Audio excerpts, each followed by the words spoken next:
How's everybody doing? We are live. We are Alan Squared. We are back. This is myself, Alan Roberts, Dr. Alan Chen. How you been, buddy? It's good to be back. It's been a while. Yeah. It's been a little bit. You've been busy. I've been busy. Yeah. We both got big projects going on. But I thought it would be neat for us to come talk about a few things that are happening health-wise with the nation. You know, I think I find it pretty there's wild. a lot. there is an absolute lot. Yeah. Just before we get started, how do you think RFK is doing? All right. So if I give him a letter grade, barely passing. So I'll give him a D+. Yeah. That's about right. Yeah.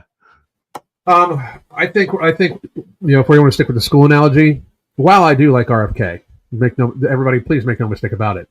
What's happening right now is, like, it appears to be he is trying to do the things to appease the people, right?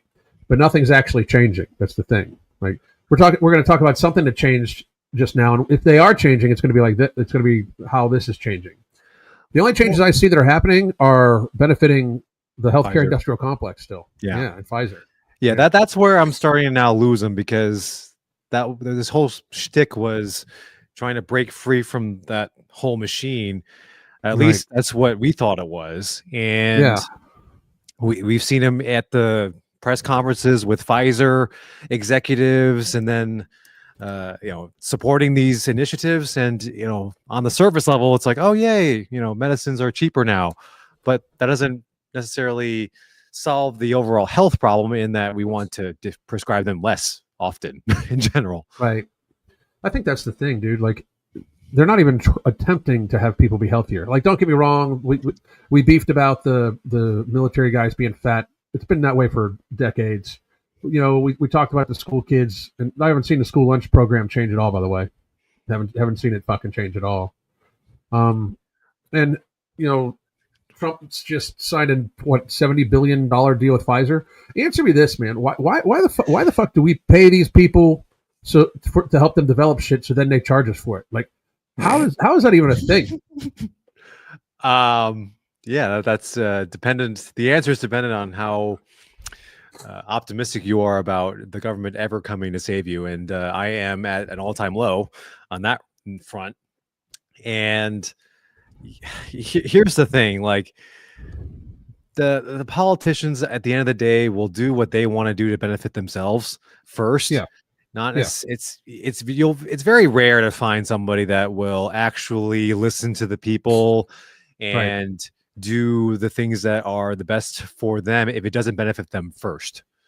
So that's sort of, we're all selfish human beings as a populace. And if you go through, like, psychology, like, yeah, we all, gun to head for the most part, we would focus on how it benefits us first before the individual. And you can name plenty of examples of that, but I think that's sort of where we're at. And there could also be a lot of other external forces that are sort of forcing his hand too. That's the other thing that I was concerned about from the beginning, is all these things are fine and dandy, but they're also going against the status quo. And there could be a lot of external forces. You pick the one that you think fits in this scenario, depending on, it's the Jews or the whatever. Like, of course, like, that's what people automatically say. So. Yeah, like the Rothschilds, Rockefellers, all them guys. Yeah, I mean, but there's a whole other side of the political spectrum that we live in the United States that thinks it's somebody else. But be that as it may, there is something that's going on that we're not seeing, and that's something that we got to think about. Absolutely. I mean, there's definitely something going on. I would suggest that it's still money. It's going on. Like, I would suggest that it's still money. Like, in the last couple like weeks, I don't think people have realized how much the American people have been committed to enriching the healthcare industrial complex. The head story that you and I were going to talk about is how, and I've said this before. Me and you have had this conversation before. That's why when I saw the article, I immediately thought about it. That if we started using waist circumference in the determination of who was considered obese or not in America, it would radically increase the number of people that would be captured under the obesity umbrella. And I'm talking radically. Like, I would argue that 70% of the population could be classified as obese if you throw waist circumference in there. Yeah, so I can confirm you called it. Yeah, I'm dude. for healthcare, I'm the fucking Alex Jones of healthcare. I win the fucking "I told you so" award, and I don't give a shit. Like people can always tell me, like I had somebody say earlier on my live that I said dangerous misinformation about public health. Name it. Name any of it. Name one time I've been wrong about public health, and I mean fucking name it. Show me where I said it, and then and if I was wrong, I will fucking say so. But I haven't been at all. I've been ahead of the curve from even the fucking PhDs. You know. Mm-hmm. To give you some credit, though, you look a lot nicer than Alex Jones. Thank you. That's not saying much, by the way. Because Alex Jones is kind of a ogre looking, but anyway. But the thing that's going to happen here is they've now declared obesity a disease, right? A disease that can be covered by pharma. Shocking, right? Oh my god! So now they just classify, X many more people. Like this could classify another like 100 million people as obese. Mm-hmm. Like 100 million people get classified as being able to be put on Ozempic. Mm-hmm. Like that's fucking insanity, bro. Yeah. So I guess according to this article, the original way that they were doing it was solely on BMI. Is that right? I'm understanding this? Okay. Yeah, because which by the way, well, BMI on a population level, especially when it comes to like public health statistics, get out of here. I live out in the woods, so there's a fly flying around. But BMI is scary predictive on a population level. Mm-hmm. Like it's a just a numerical statistic, right? Mm-hmm. And then you gather the information based off it. And like when people say BMI is worse shit, like what the fuck are you looking at? Because like it directly correlates like high BMI Alzheimer's, high BMI cancer, high BMI diabetes, high BMI that like it directly correlates. There's a 1-to-1 correlation almost with mm-hmm. it, Mm-hmm. Except and the only time it becomes more than 1-to-1 is it's like when it's 1-to-2, like you're obese, like super obese and 70, it causes even higher chronic illness, Mm-hmm. And I just think people count it out. But now, from what I understand, they're going to add waist to hip ratio or waist to hip ratio and waist circumference. I'm wondering, they said that there's multiple factors on that list. Do we have the list of all the ones that they're considering? It's BMI, waist circumference, and waist to hip ratio. And here's how they're doing it, right? Yeah. So if you have a high BMI mm-hmm. and you have one of the other two things, you are going to be classified as obese, right? Yeah. Or if you don't have a high BMI, but you have the two other things, if you have a high waist circumference and if you have a high waist to hip ratio, because that means you're pear shaped. That means you have central obesity. Yeah. So here's the thing: the fucked up thing is, dude, I agree with this, right? Mm-hmm. Like I agree with the classification. I just don't agree with calling obesity a disease that we should, in fact, medicate at all. Mm-hmm. It's a lifestyle-driven condition. Yeah, it's a lifestyle-driven condition, and we can try to drug it away all we want, but eventually you're going to get killed by the drugs. It is the reality. It's probably influenced by the recent GLP-1s too. Yeah, for 100%. And then it's probably going to affect insurance claims and all that. And actually, here's my tinfoil hat prediction: is that it's going to make health insurance even more expensive. Yeah, I agree. Yeah. I totally agree. Yeah. But I'm actually interested to hear your opinion on this. So, what do you think about body fat percentage? As a measure of obesity? body fat percentage is just it should come into factor, I believe. But that's where genetics enters in even more, if you ask me, right? Like because if you take like Eskimos have a much higher natural body fat percentage than Caucasian, right? Yeah. And it's environmental, it's evolutionary, right? Same thing. Most people that live by the equator or their heritage by the equator have a much lower body fat percentage. So that's kind of iffy for me. I think we can all agree that a male with a 30% body fat range is unhealthy. And for those of you that don't know, that's pretty puffy, to be honest. Yeah. And for women, I believe the healthy range is 20 to 30, and that's because they have so many other different biological mechanisms. Like that's why you can be a trans woman, but you can't be born a man and be a woman. Like that's just not. It's just not. You cannot rewire the same system like that way. It just does not work, right? At least not simply hormones, Yeah, because they think it's hormones. That's it. We're done. Well, there's and you would never, the person would never be able to survive the surgical alterations that would be needed if it was truly done. Like, and it's not a true, it's just an appearance. Like the penis doesn't really actually work, and the vagina is still just like a flesh pocket.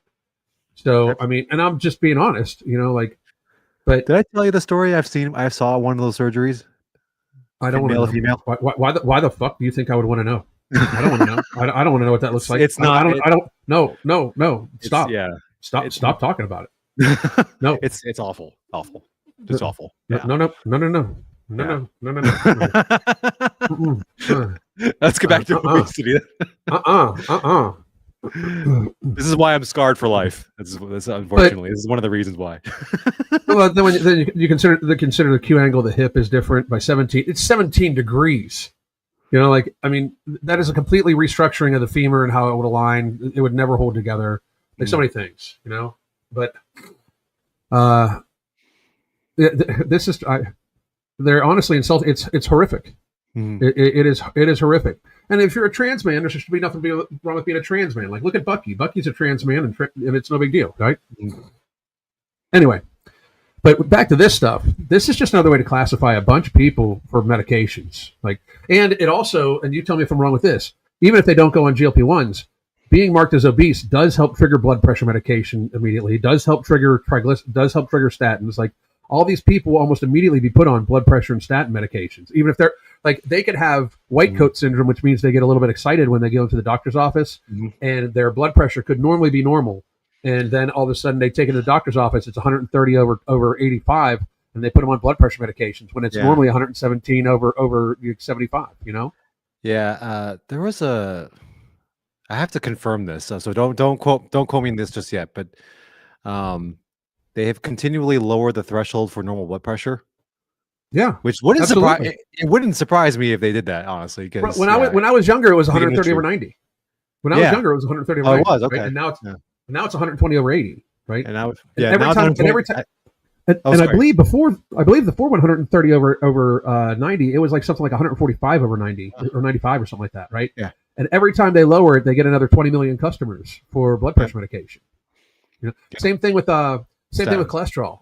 Every time they lower the cholesterol barrier, which, by the way, every time they lower the cholesterol barrier, it makes the population clearly less healthy. Like, you can go, you can look at when they determine these things, like the years, and then you can see like they don't want people to have cardiovascular disease, so they put a bunch of people on statins, and then they lower the blood pressure, the free cholesterol thing from 350 down to 200, and a bunch of people automatically get put on it, and then you can see 10 years later there's more heart disease than there ever was. Like this is all. What's wild to me is that it's just all factual, and nobody wants to look at it. It's just kind of mind numbing. But this is the same thing, dude. This reminds me of that. This is going to add a trillion to $2 trillion in cost onto our shared healthcare expenditure. Like, next year, expect a $7 trillion total shared healthcare expenditure. Because we're 5.3. Yeah, 5.3 to 5.8 this year is what the prediction was. So expect somewhere around 7 trillion next year. Yeah. I mean, it's not untrue. We are 70% obese. I've said it for fucking years. It was 42 by BMI. It was 42.5% in 2018. That's the last time they took that statistic, by the way. Right. So just natural progression before the pandemic even hits, we're tipping at 46, 47. Right. Pandemic hits. How many millions of people gain 35 pounds, putting them into a different category? So now you're easily at 55, 60 just by BMI, right? That doesn't include waist to height ratio and shit like that. It's probably 70 to 75% that are obese by waist to height ratio and BMI together. Yeah. Here's a fascinating question. So they're labeling obesity as a disease officially. Right. So now that it's called unhealthy by a big governing board, right? Yeah. Do you think that will affect the fat acceptance movement?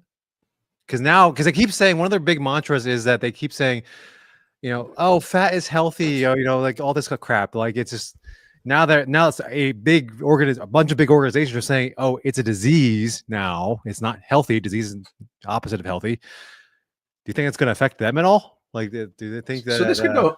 Yeah. This could go multiple ways, right? And I actually made a video about this when the pandemic first popped out. I was like, "What are you motherfuckers going to do if they mandate health?"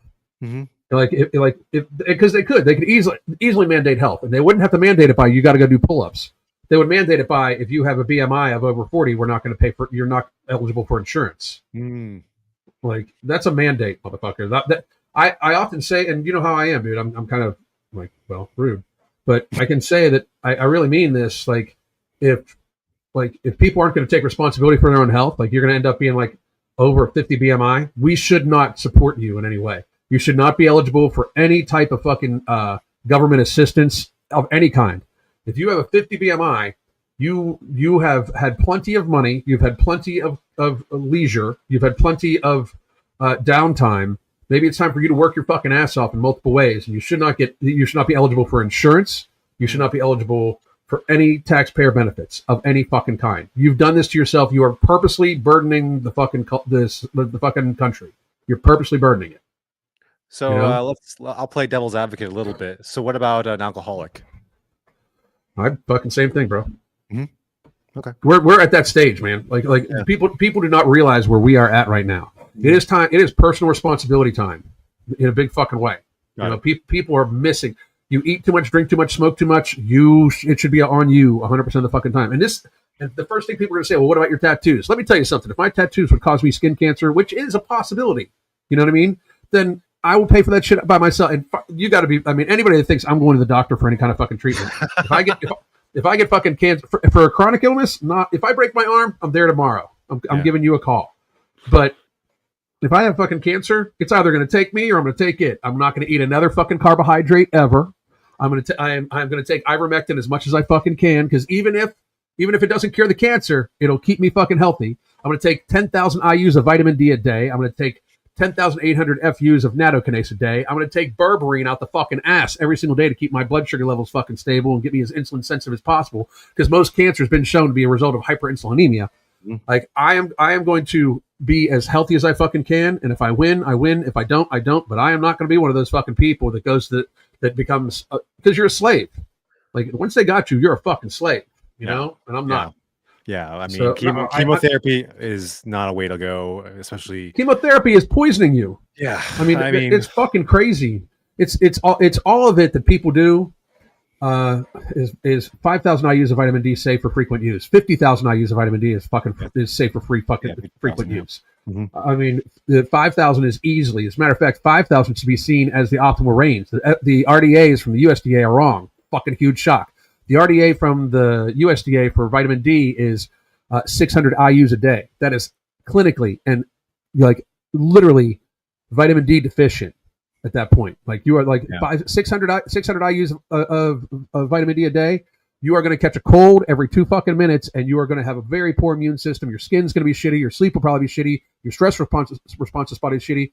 All the clinical data points to between 4,000 and 5,000 IUs a day is what most people should take in.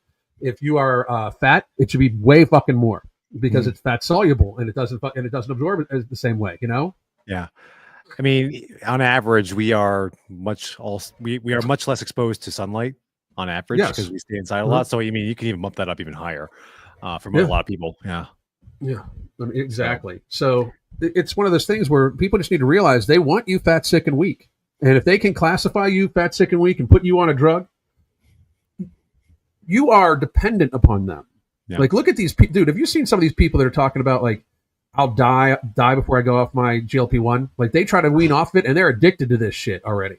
And they're not addicted. I don't think it has, like, an addiction thing that actually hits, but they're addicted to the never being hungry type thing. And I get it, because I'm not ever hungry right now, and coming from a place when I used to binge eat every day to not ever being hungry, I get it. It does not feel good when it comes back. But they're mentally addicted to this shit already. They are mentally fucked up already. You know? There's a reward component. No, there's a reward component too. That's keeping them dopamine driven. You know, so it makes sense. Yep. Yeah, exactly.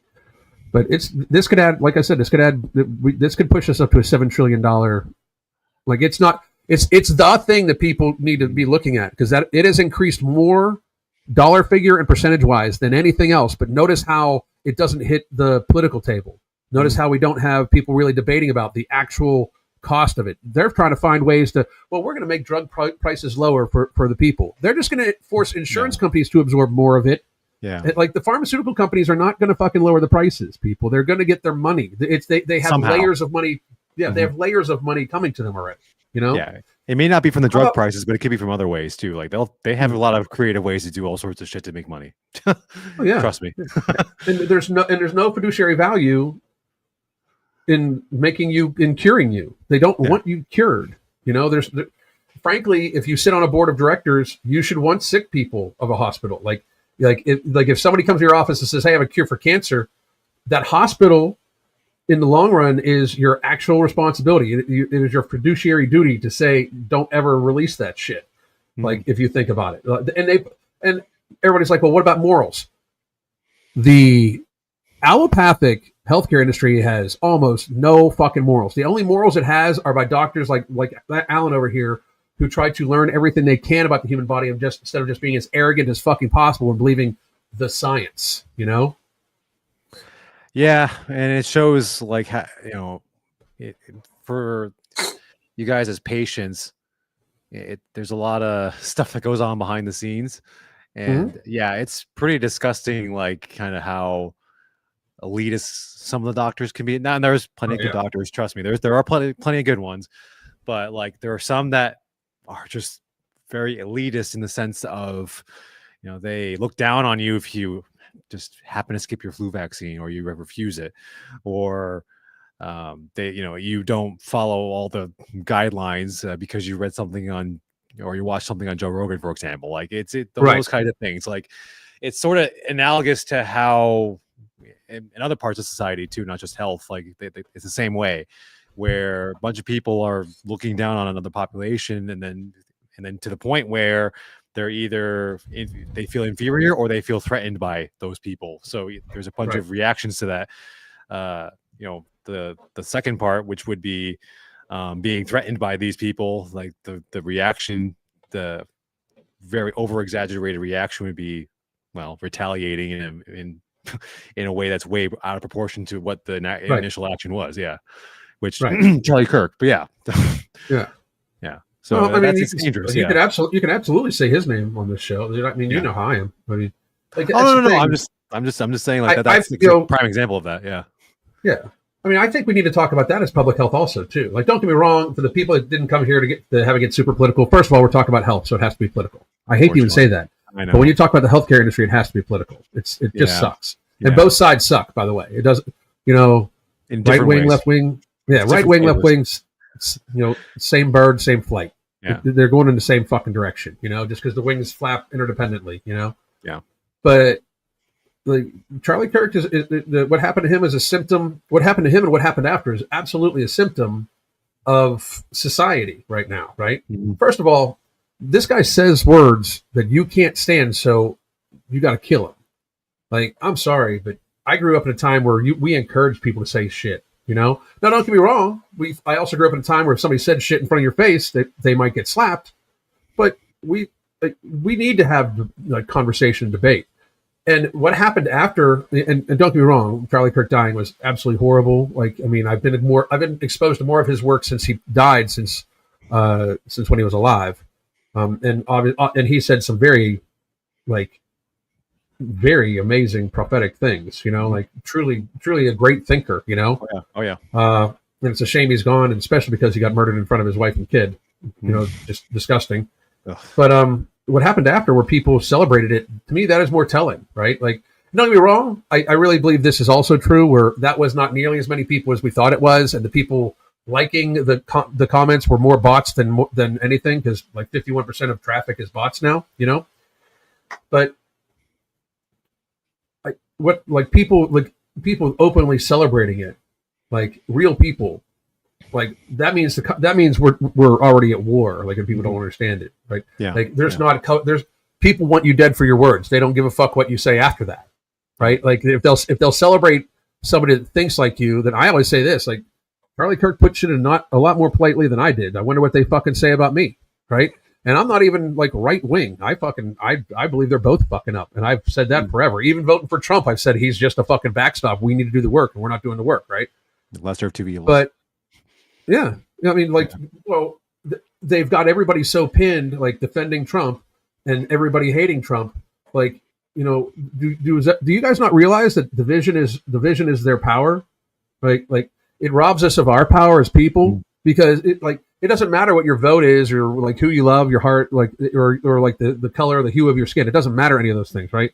Like we're all we are the people, and no matter what any of those things, like first of all, like as a message, I know this is weird because this is like we don't want to, like we're talking about health, but as a message, if we want to actually stay a country, you guys got to give all this shit up. Like, dear right wing people that hate gay people, you guys got to fucking shut the fuck up, or we're all going to be slaves. Like, I mean, for real. And dear leftists, that like people that are on the left that can't possibly stand to be in the same room as a Trump voter, you're help driving us towards slavery just as much. Like, I think everybody should start minding their own motherfucking business. Love who you love under the same sky. You don't have to fucking participate. The dick sucking and pussy licking is optional, people.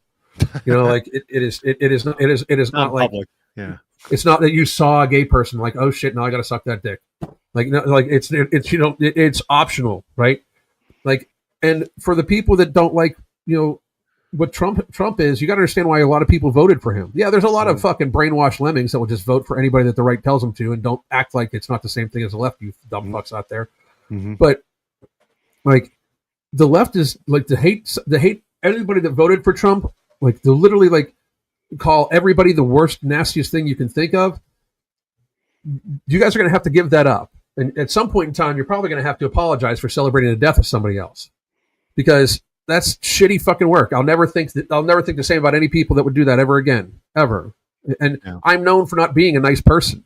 Like, I mean, and I think that that's horrific what they did, But everybody got as many people as we can have got to put that shit the fuck down, because we've got to break free of this two wing system, because all they're doing is moving us closer and closer towards authoritarianism.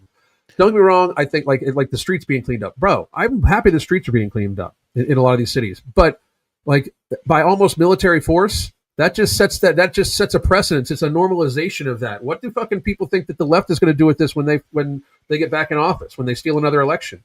They're going to militarize any fucking where they can and come take guns. You dumb fucks. Like this is the problem. Like, we are setting precedent at an unprecedented rate. Like we set precedent with COVID that it still allows them to do all sorts of crazy shit. So that's why people like, get your fucking shit together. Be healthy. You shouldn't even want to be classified as obese. Remember when that was like a shameful fucking thing? That's what we need to get back to, right? Sorry, I had to go. No, I had to let you cook. But anyway, the whole all the reactions to Charlie Kirk. I mean, there was one somewhat silver lining where a lot of those people that publicly said, "Oh, we're celebrating it." That's water, by the way. I'm drinking water out of an old Jim Beam bottle, so I wanted to let everybody know it was water. Sure. Anyway, it's water. They were those who were celebrating it were canceled, and then they were like crying about it as if they're a victim. And I'm like, well, you did that to us for the last like 10 to 15 years. Like, it's time to get a little bit of the taste of your medicine finally.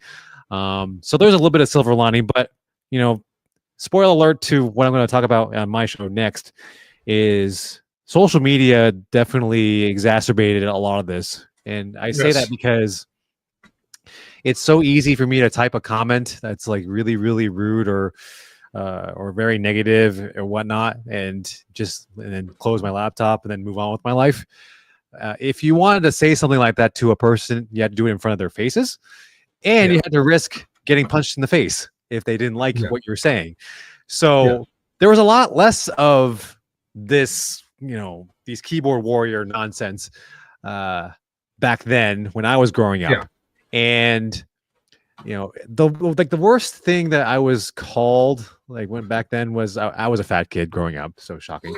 The worst I was called was fat, but actually like that probably helped me to kind of get myself back to not being fat, and like so that the shaming will stop. And that was the only way to do it at that time. Not so much like say, "Oh, fat is beautiful," like you're a bigot or racist because you're fat's beautiful, blah blah blah blah, or health at every size, all this other whatever shit they pull out. You don't hide under the veil of a screen.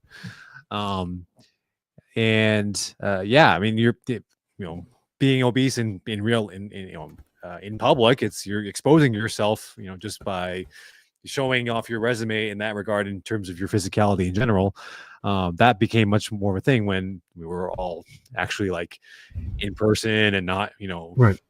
in front of cameras or cell phones or whatnot. So that sort of kind of exacerbated everything. And now we're kind of in this moment where like our main form of communication is social media.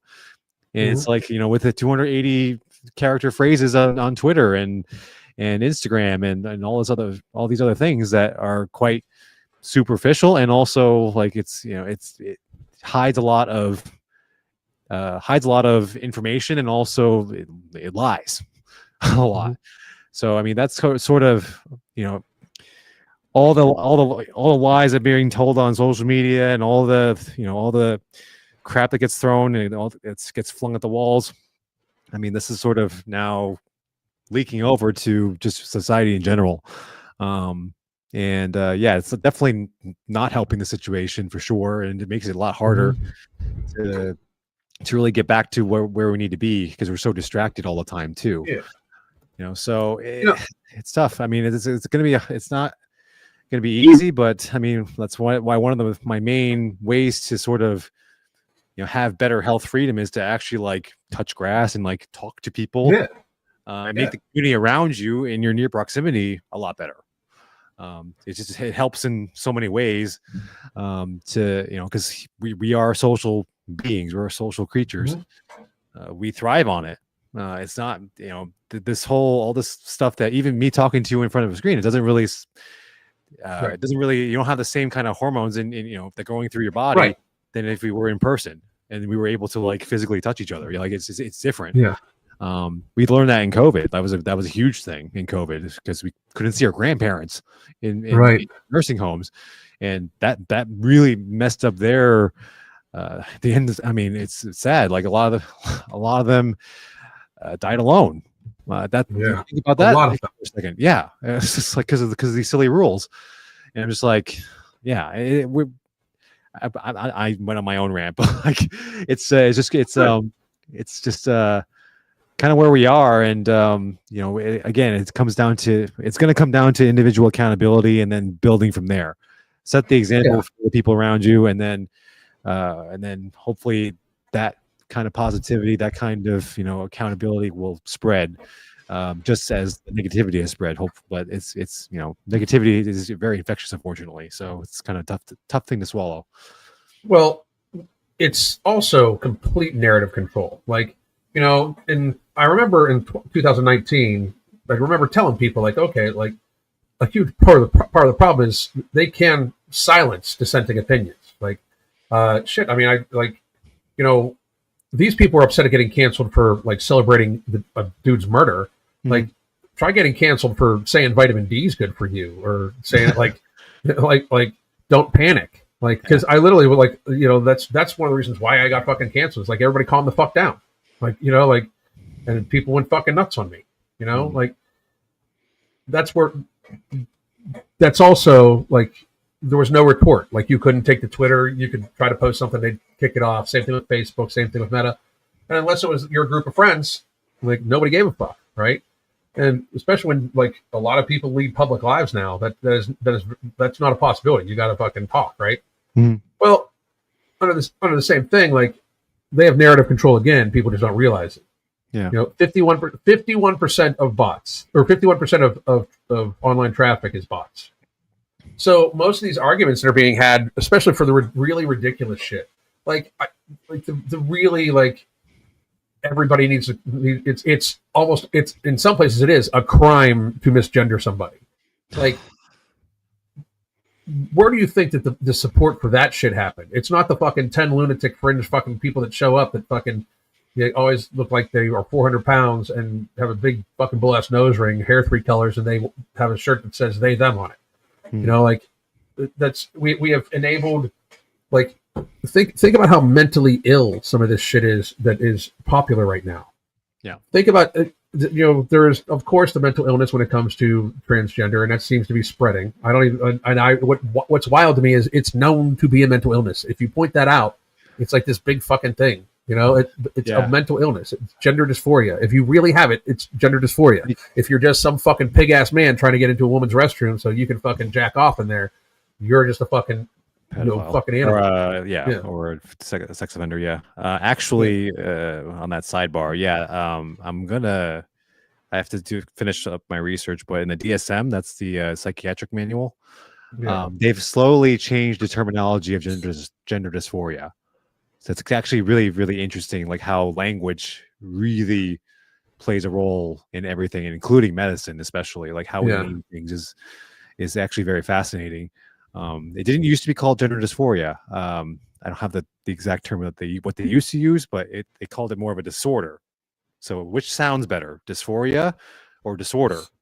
You know, like these types of little games that they play that are so subtle that we sort of go under our nose a little bit. Like it's something to pay attention to. Like language matters a lot. Oh, and absolutely. It's how they when they started talking about they shifted from deaths to cases during COVID, right? And you know it matters. Like it's a huge different thing. And then we never talked about the difference between like what a case was, a case for an 80-year-old or a case for a 20-year-old. So, and that was just all squashed out. But so many things like that. They are like, think about the word democracy. We're going to lose our democracy. How many times do you guys hear a fucking a politician say that? Bernie Sanders says that every damn day. I think so does Hillary Clinton. Newsflash: we don't have a fucking democracy to begin with. We are a constitutional republic. You dumb fucks. Yeah. And that's why it doesn't matter if 99% of people vote for me not to be able to carry my firearms. I have a right to, because my rights come before the fucking majority. You know, like it's this weird thing that they'll change like the name, like they'll change how things are represented.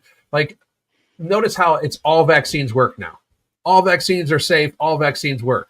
Like they keep changing it. You know. Like, and technically, these aren't even vaccines we're talking about, the mRNA ones, by the way. Right. Yeah, whenever you use this is kind of, if you're taking tests out there, it's a little bit of a tip as well. Whenever you use an extreme like all or none, it's probably not true. Yeah. We've known that for years now, where like things that we thought were gospel ended up like there was an exception to the rule or not being true at all. Like, for example, doctors used to smoke. That was a thing. And now we're like... Doctors used to recommend smoking. Yeah, exactly. Yeah. And now we're like all anti-smoking. Well, smoking causes lung cancer, blah, blah, blah, blah, blah. And I'm like, well, yeah, that was a dogma that was persistent for quite some time. And now it's no longer true. So, yeah, I mean, I don't know. It definitely... perks up my antennas when I hear those kinds of extreme statements, like all vaccines work or whatever they want to throw out there. And it's not science either, by the way. Like science is based more upon hypotheses and drawing conclusions from certain fact, like how you compare controls and variables. They're usually like you can't. If you did the science properly, you can't have an extreme statement like that. Really, right? Exactly. So because it's all possibilities, right? It's all like just random what could happen, So, and people, that's why when people say, "Well, causation doesn't mean correlation," or "correlation doesn't mean causation." So, by the way, that means you just erased 90% of medical science. Yeah. Oh man, I did. There's another article I came across, and I forgot what it was about. I have to find it. It's in my I have a laundry list of stuff that I still need to talk about. So like, it's just going to need the time to do it. But there was an article. It was the article that they used for the basis of the AHA saying that fasting doesn't work. Right. Okay. And I read the article. It was not even an article. It was like a poster. And there was like no data in it, and it was just like a bunch of like words slatted on a poster with a couple of pictures, fancy pictures, and then they just like, I think actually they did a survey, which is like one of the worst forms of evidence. And this is the kind of shit that they use for making nationwide guidelines. So like take take that with a grain of salt. Like this is like the worst science ever, and now they're using it somehow to push whatever they want to push. It's just ridiculous. Like and it's like I can train a fourth grader to write a better poster than that. Like it was so bad. But yeah, I mean, it's unfortunately like most people won't will dig that deep to see like, oh, wait a minute, why are they saying this? Because it takes a lot of effort, obviously, because I'm still haven't done the video yet because it's a lot of work. But yeah, it happens way more than you think. Mm-hmm. Yeah, it's just weird thing that people don't seem to grasp. It's the same thing like all drugs, by the way, almost all drugs. If you realize that a third of the drugs put out by the FDA eventually get a black box warning for them after they approve. And by the way, a black box warning means they know it causes cancer or something like that. Yeah, something really bad. Yeah, and there's those sorts of things. Like all of pharmacy, like almost very very little of pharmaceutical science has causation proved. Like they don't even know what the fuck metformin does, to tell you the truth. Like they don't really know how that shit fucking works. They know it has something to do with ADMK. My ADHD is glitching. They know it has something to do with uptake. Yes. I believe does it improve insulin sensitivity? Yes. It improves insulin sensitivity. It also, I mean, it's anti-inflammatory, stuff like that. Yes. Right. But it's also got massive side effects. Produces like 20% like severe muscle pain in people that take it. But berberine is just this fucking natural supplement that does the same fucking thing. Just can't make but money it's off demonized. Yeah, but you can't make money off it, and that's why people need to recognize. They don't know how half this shit fucking works. They really don't.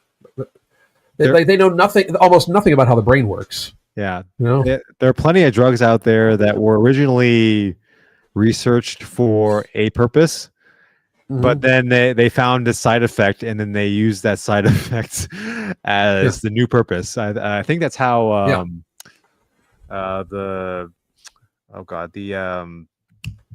it's the one that makes your dick hard. What's the name? Somebody in the comments help me. Viagra. Viagra, yes. I don't know why I blanked on that. Clearly I don't use it very much, but anyway, the Viagras of the world, I think they're originally for hypertension, but then they 5 milligrams of Cialis is actually a treatment for cardiovascular disease. Yeah. So, but they found, it happens to make your dick hard. Okay, well, let's market it that way. Like, and it just, okay, fantastic. So they basically put a bunch of people on heart medication. Yeah. Like fucking, that's wild. And so, all to give them a boner. Yeah. You'll find that. Sorry, you'll find that a lot of medications. I mean, the ones that are used the most frequently, yes, like you'll get very few side effects. But nothing like if you mess with a certain physiological process in a very artificial way, you're bound to mess something else up. You're bound to tip the balance somewhere else. That's kind of the commonality amongst all I don't want to use an extreme, but almost all drugs, where you have this one thing that's supposed to be used for, let's say it's just lower blood pressure, for example. But then there's all these other downstream effects because of the mechanism of action. There's all sorts of, then that's where you get the side effects from. It's like it tips the scales on other things.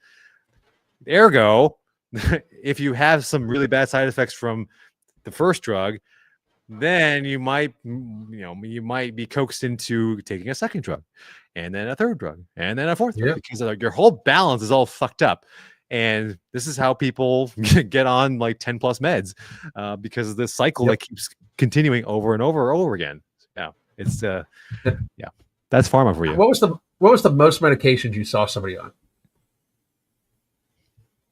Oh my gosh, I can't give you a number right off the top of my head, but I can tell you what the patient was like. It was a really bad psych patient. They're normally on a shit ton. Oh my god, like it's kind of I'm going to get into psychiatry here. That industry is like if you really want to know the really fucked up nature of drugs, look at psychiatry because it's basically a never-ending game of tweaking you're titrating all your meds. It's just Yeah. that's really what it is. It's just like, okay, well, maybe we'll lower this one, or maybe or raise this one, or maybe put you on this one, and this looks promising, and it just keeps going and going and going. And these drugs are not exactly safe either. They have a lot of dependency issues. They screw with your metabolism. Oh yeah. It's hard to get off them because you get some really nasty withdrawal effects. Like, we'll talk about an entire profession that has no is correlation doesn't mean causation. Like it's all opinion. Yeah. Because even the science should be looking at a certain degree of scrutiny, right? Mm-hmm. Because one, the more mental health care we seem to get, the more mentally unhealthy we seem to be. But two, they can't prove shit. It's all based on opinions. There's no they have to survey people. They have to make observations themselves. Like, why observe this person twitching? That means that they did this, or it could mean that they just have a fucking twitch, or it could mean that it's a completely different response. Depression. Depression is a huge one. Like, very common. Yeah. The solution now is to give. I think the first line is an SSRI, maybe for most people. Why not actually figure out why the patient is depressed? Like, we have a lot to be depressed about right now in this world. Oh. The inflation sucks. People are losing their jobs. Everything's getting more expensive. Relationships are going to shit. There's a gazillion things that we can think about, like that could be possibly the case. But no, let's just give the patient an SSRI. Okay, and thank you, and see you next week. That kind of shit. Like, it's just like, when did we get to that point? Yeah. We're talking about a profession that literally has ignored the recent data that show that there's no SSRIs don't really help people with mild or even medium depression. Right. It's just they just run the side effects of possible suicidal ideation and fucking violence, Yeah. And it's all a guessing game. That, and the wild thing is, like, a lot of psychiatric meds get prescribed by general practitioners. They don't even care to fucking fake it. Like you could prescribe it. I don't want to. You're not qualified to prescribe that shit. Oh, hell no! I don't even want to try. I don't even want to try. I don't even want to try. But that's what I mean. But you are like, you legally could prescribe somebody an SSRI. Yeah. But you should not be able to, because you do not have the fucking training to go along with it. It's wild to me.